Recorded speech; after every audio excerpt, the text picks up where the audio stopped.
নমস্কাৰ এই মুহূৰ্তত আহি পৰিছে সন্ধিয়াৰ কেইবাটাও গুৰুত্বপূৰ্ণ খবৰ। আজি হৈছে 28 মে। দেশৰ কোটি কোটি কৃষকৰ একাউণ্টত পিএম কিষাণৰ 20 নম্বৰ কিস্তিৰ টকা কেতিয়া হ'ব? চৰকাৰে নতুন তাৰিখ ঘোষণা কৰিছে। ৰেচন কাৰ্ড থাকিলে হিতাধিকাৰীয়ে পাব 1000 কোটি টকা। জুন মাহৰ তাৰিখৰ পৰা চৰকাৰে নতুনকৈ কৰিব পাৰিব আবেদন। 1 তাৰিখৰ পৰা চৰকাৰে পৰ্টেল মুকলি কৰিব। আপোনাৰ ৰেচন কাৰ্ড আছে নেকি? লাখ লাখ অৰুণোদয় হিতাধিকাৰীৰ বাবে এটা ভাল খবৰ। অৰুণোদয়ৰ নতুনকৈ হিতাধিকাৰীসকলে কৰিব পাৰিব আবেদন। যিসকল হিতাধিকাৰীয়ে 3.0ত আবেদন কৰি ৰাখিছিলে সেইসকলৰ একাউণ্টত চৰকাৰে 1250 টকাকৈ প্ৰদান কৰিব জুন মাহৰ 10 তাৰিখত। কেৱল এয়াই নহয়, অসমৰ মুখ্যমন্ত্ৰী ডক্টৰ হিমন্ত বিশ্ব শৰ্মাই চৰকাৰক আবেদন কৰাবলৈ আহ্বান জনাইছে। লগতে কেইবাটাও ৰাজনৈতিক খবৰৰ লগতে অৰাজনৈতিক খবৰ যুগুত কৰা হৈছে আজিৰ দিনটোত। গোটেই অসম তথা ভাৰতৰ বিভিন্ন প্ৰান্তৰ পৰা যুগুত হৈছে কেইবাটাও ডাঙৰ খবৰ। এনেবোৰ খবৰ নিতৌ পাই থাকিবলৈ চেনেলটি ছাবস্ক্ৰাইব কৰি ভিডিঅ'টো এটা লাইক কৰিবলৈ নাপাহৰিব। আজিৰ আমাৰ প্ৰথম খুবেই গুৰুত্বপূৰ্ণ খবৰ হৈছে অসমবাসীৰ বাবে এটা ডাঙৰ খবৰ। লাখ লাখ ৰেচন কাৰ্ডৰ হিতাধিকাৰীৰ বাবে আহি গ'ল ডাঙৰ খবৰ। ৰেচন কাৰ্ড থকাসকলে লাভ কৰিব প্ৰতি মাহে 1000 কোটি টকা। দৰিদ্ৰ পৰিয়ালক আৰ্থিকভাৱে সকাহ দিবলৈ এই সিদ্ধান্ত গ্ৰহণ কৰিছে চৰকাৰে। বাৰ্ষিক আয় 2 লাখতকৈ কম হ'লে পাব আপুনি 1000 কোটি টকা। হিতাধিকাৰী বেংক একাউণ্টত পোনপটীয়াকৈ জমা হ'ব এই ধনৰাশি। আপুনি কেনেকৈ আবেদন কৰিব, লগতে কি কি নথি পত্ৰ লাগিব সম্পূৰ্ণকৈ জানিব পাৰিব। চলিত বৰ্ষৰ 1 জুনৰ পৰাই আৰম্ভ হ'ব এই আঁচনি আৰু আপুনি 1 তাৰিখৰ পৰা আবেদন কৰিব পাৰিব। আপুনি কেনেকৈ আবেদন কৰিব? এইসমূহ সুবিধা ল'বলৈ হিতাধিকাৰীয়ে কৰিব লাগিব আবেদন। ৰাজ্যিক খাদ্য আৰু অসামৰিক যোগানৰ ৱেবছাইটত কৰিব পাৰিব আপুনি আবেদন। আবেদন কৰিবলৈ কি কি নথি পত্ৰৰ প্ৰয়োজন হ'ব? যদি আপুনি আবেদন কৰিবলৈ যায় আপুনি কি কি নথি পত্ৰ সাজু কৰিব লাগিব? প্ৰয়োজন হ'ব ৰেচন কাৰ্ড। যদি আপোনাৰ ৰেচন কাৰ্ড আছে বা ৰেচন কাৰ্ডত আপোনাৰ নাম আছে তেনে ক্ষেত্ৰত কিন্তু আপুনি আবেদন কৰিব পাৰিব। লগতে আধাৰ কাৰ্ড, বেংক পাছবুক প্ৰয়োজন হ'ব। আয়ৰ প্ৰমাণপত্ৰ, বাসস্থানৰ প্ৰমাণপত্ৰ আৰু মোবাইল নম্বৰ লাগিব। আৰু মোবাইল নম্বৰৰ লগতে আপোনাৰ কিন্তু আধাৰ কাৰ্ডৰ লিংক থাকিব লাগিব। তেনে ক্ষেত্ৰতহে আপুনি কৰিব পাৰিব আবেদন। হিতাধিকাৰীৰ বাবে ই-কেৱাইচি বাধ্যতামূলক। যদি আপুনি এতিয়ালৈকে ৰেচন কাৰ্ডৰ ই-কেৱাইচি কৰে অতি শীঘ্ৰে ই-কেৱাইচি কৰাই ৰাখক। কেন্দ্ৰীয় চৰকাৰে ৰেচন কাৰ্ডৰ হিতাধিকাৰীৰ বাবে কৰিলে বৃহৎ ঘোষণা। যদি আপোনাৰ ৰেচন কাৰ্ড আছে তেনে ক্ষেত্ৰত আপোনাৰ বাবে কেইবাটাও গুৰুত্বপূৰ্ণ সিদ্ধান্ত গ্ৰহণ কৰিছে চৰকাৰে।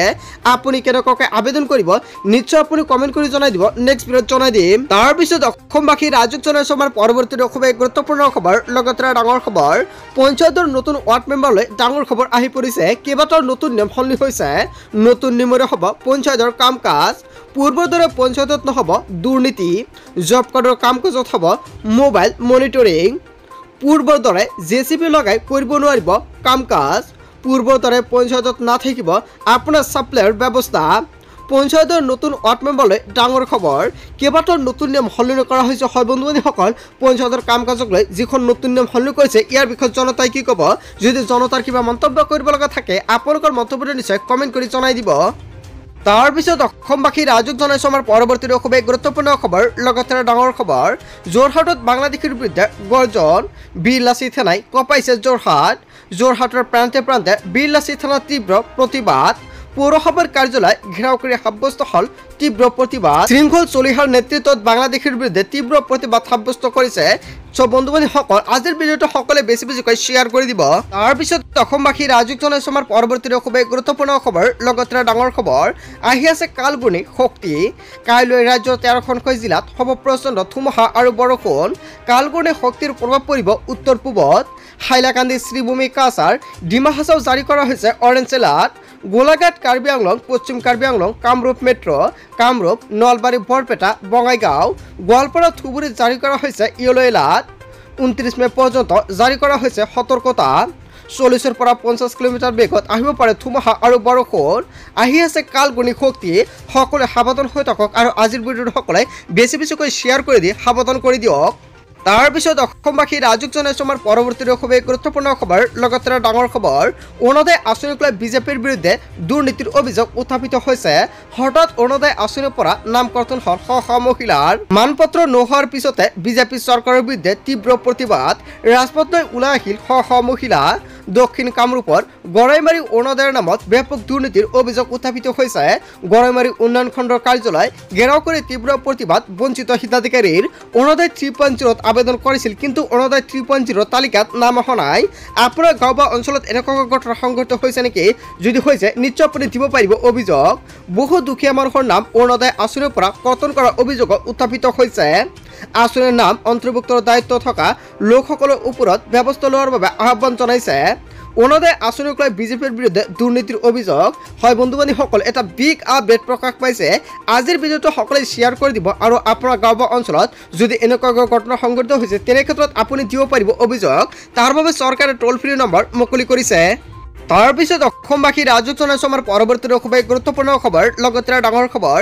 সাৱধান হওক ৰাজ্যবাসী, গৰমে ভংগ কৰিব সৰ্বকালৰ অভিলেখ। গোলকীয় উষ্ণতাই সৃষ্টি কৰিব অভাৱনীয় পৰিস্থিতি।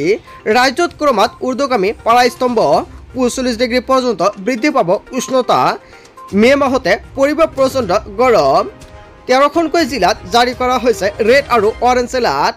৯খন ৰাজ্যত হিট ৱেভক লৈ জাৰি কৰা হৈছে এলাৰ্ট। উত্তৰ প্ৰদেশ, মধ্যপ্ৰদেশ আৰু ৰাজস্থানত হিট ৱেভক লৈ এলাৰ্ট জাৰি কৰা হৈছে। ৰাজস্থানৰ কোনো চহৰত ৪৫ ডিগ্ৰী পৰ্যন্ত বৃদ্ধি পাইছে তাপমাত্ৰা। ৰাজ্যখনৰ ৬খনকৈ জিলাত অৰেঞ্জ এলাৰ্ট জাৰি কৰিছে। ১৩খনকৈ জিলাত য়েলো এলাৰ্ট জাৰি কৰিছে বতৰ বিজ্ঞান কেন্দ্ৰৰ তৰফৰ পৰা। পূৰ্বতকৈ সমগ্ৰ দেশতে বৃদ্ধি হ'ব পাৰে গৰমৰ প্ৰকোপ। সাৱধান হওক ৰাজ্যবাসী, আপোনাৰ জিলা বা অঞ্চলত আজিৰ দিনটোত গৰম কেনেকুৱা গৈছে নিশ্চয় কমেণ্ট কৰি জনাই দিব, বা কিমান ডিগ্ৰী চেলচিয়াছ গৰমে হৈছে। তাৰপিছত অসমবাসী ৰাজক জনাইছো আমাৰ পৰৱৰ্তী খুবেই গুৰুত্বপূৰ্ণ খবৰ, লগতে ডাঙৰ খবৰ। গছপুলি ৰোৱাৰ পিছতো কোনে কোনে নাপাব লাখপতি বাইদেউৰ ধনৰাশি। কি যোগ্যতাৰ ভিত্তিত দিয়া হৈছে ১০,০০০ টকা। অসমৰ মুখ্যমন্ত্ৰী ডক্টৰ হিমন্ত বিশ্ব শৰ্মাই নতুনকৈ এছঅপি প্ৰকাশ কৰিছে। আপুনি আত্মগোটৰ মহিলা নেকি? তেনে ক্ষেত্ৰত আপোনাৰ বাবে এটা ভাল খবৰ আৰু এটা বেয়া খবৰ আহি পৰিছে। মুখ্যমন্ত্ৰী ডক্টৰ হিমন্ত বিশ্ব শৰ্মাই নতুনকৈ এছঅপি প্ৰকাশ কৰিলে। যিবোৰ মহিলাৰ ৩টা সন্তান বা তাতকৈ বেছি তেওঁলোকক দিয়া নাই ১০,০০০ টকা। আপুনি আপোনাৰ আত্মগোটৰ ফৰ্মখনত কিমানখন সন্তান উল্লেখ কৰিছে। অধিক সন্তান থকা মহিলাই কৰিব নোৱাৰিব উদ্যমী কাম। আৰু ৩টা কিস্তিত লাখপতি বাইদেউৰ একাউণ্টত চৰকাৰে প্ৰদান কৰিব ধন। কিন্তু তাৰ বাবে চৰকাৰ নতুনকৈ এছঅপি অনুযায়ী বহুতো মহিলাক বাছনি কৰিছে। বাছনি কৰাৰ পিছত ১৩ লাখ মহিলাৰ নাম কৰ্তন কৰা হৈছে তালিকাৰ পৰা। হাঁহে যদি কণী পাৰিব লাগে আপুনি মোবাইল নিকিনিব, কামত লগক। মুখ্যমন্ত্ৰী ডক্টৰ হিমন্ত বিশ্ব শৰ্মাই মোবাইল কিনিবলৈ টকা প্ৰদান কৰিব। তেতিয়া পৰৱৰ্তী কিস্তিত ২৫,০০০ আৰু আপুনি ৫০,০০০কৈ টকা লাভ কৰিব। মুঠ ৩টা কিস্তিত লাখপতি বাইদেউৰ একাউণ্টত চৰকাৰে এই টকা প্ৰদান কৰিব বুলি ব্যৱস্থা গ্ৰহণ কৰিছে। আৰু অতি শীঘ্ৰে চৰকাৰে উজনি আৰু নামনি সকলো মহিলাৰ একাউণ্টত ১০,০০০কৈ টকা প্ৰদান কৰিব। বিহালীত ১০,০০০কৈ টকা প্ৰদান কৰিছে। বাকী সমষ্টিত অতি শীঘ্ৰে ৩খন সভাৰ জৰিয়তে গোটৰ মহিলাৰ একাউণ্টত ১০,০০০কৈ টকা প্ৰদান কৰিব অসমৰ মুখ্যমন্ত্ৰী ডক্টৰ হিমন্ত বিশ্ব শৰ্মাৰ চৰকাৰখনে। তাৰপিছত অসমবাসী ৰাজক জনাইছো আমাৰ পৰৱৰ্তী খুবেই গুৰুত্বপূৰ্ণ খবৰ, লগতে ডাঙৰ খবৰ। ৰেচন কাৰ্ডৰ হিতাধিকাৰীসকলৰ বাবে ডাঙৰ খবৰ আহি পৰিছে। বৃদ্ধি কৰা হ'ল ৰেচন সংগ্ৰহৰ সময়সীমা। ১ তাৰিখৰ পৰা ২০ জুনলৈকে চলিব বিশেষ অন্ন সেৱা দিন। একেলগে লাভ কৰিব ১৫ কেজিকৈ চাউল। অন্তোদয় অন্ন যোজনাৰ অধীনত ১৩৫ কিলোগ্ৰাম চাউল লাভ কৰিব হিতাধিকাৰীয়ে। কোন পৰিয়ালত কিমানজন সদস্য থাকিলে আপুনি কিমান কিলো চাউল লাভ কৰিব। ২জন সদস্যৰ ঘৰত পাব ৩০ কেজিকৈ চাউল। ৩জন সদস্য থাকিলে পাব ৪৫ কেজিকৈ। ৪জন সদস্য থাকিলে ৬০ কেজিকৈ চাউল লাভ কৰিব। ৫জন সদস্য থাকিলে ৭৫ কেজি আৰু ৬জন সদস্য থাকিলে ৯০ কেজিকৈ চাউল আপুনি লাভ কৰিব। আহি গ'ল ৰেচন সংগ্ৰহ কৰাৰ নতুন নিয়ম। নিৰ্দেশ অমান্য কৰিলে সুলভ দোকানীৰ বিপদ অনিবাৰ্য। ১ জনৰ পৰা ২০ জনৰ ভিতৰত সংগ্ৰহ কৰিব লাগিব ৩ মাহৰ ৰেচন। ইপছ মেচিনত ৩বাৰকৈ দিব লাগিব ফিংগাৰপ্ৰিণ্ট। সজাগতাৰ বাবে ৰেচনৰ দোকানীয়ে দোকানৰ সন্মুখত আঁৰিব লাগিব ফলক। নিয়ম ভংগ কৰিলে দোকানীৰ বিৰুদ্ধে লোৱা হ'ব শাস্তিমূলক ব্যৱস্থা। ইয়াৰ পূৰ্বে ইপছ মেচিনত এবাৰ দিবলগীয়া হৈছিল ফিংগাৰপ্ৰিণ্ট। ৰেচন নাপালে আপুনি দিব পাৰিব অভিযোগ, কিন্তু এতিয়াৰ পৰা আপুনি ৩বাৰ ফিংগাৰপ্ৰিণ্ট দিব লাগিব। মুকলি কৰা হৈছে হেল্পলাইন নম্বৰ অনলাইন 67। আন এটা নম্বৰ হৈছে 1800 3453611। এইকেইটা নম্বৰ ছেভ কৰি ৰাখক আপোনাৰ মোবাইল ফোনত।